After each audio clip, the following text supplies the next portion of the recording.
Hi everyone, welcome back to our channel. Today we are about to learn HDRI lighting in Blender. HDRI lighting is used when you want to create a realistic lighting in your 3D scene.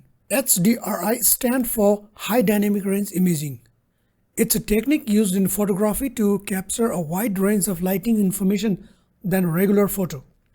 This means it captures details in both the darkest and brightest parts of the scene.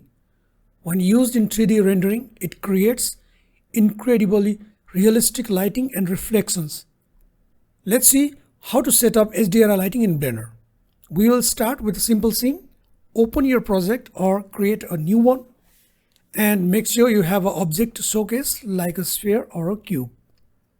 First, switch to the setting workspace at the top of the screen. This is where we will set up our HDRI. Next, let's add our HDRI texture. In the World tab, click on the yellow dot next to the color and choose Environment, Texture. Then click Open and select your HDRI file.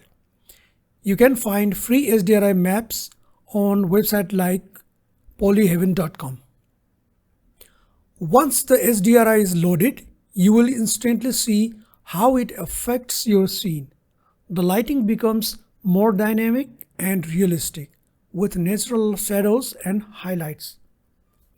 To fine-tune your HDRI lighting, you can adjust the strength and rotation.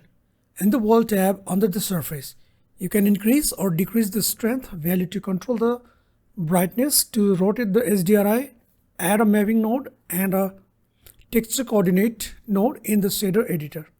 Connect them as shown here.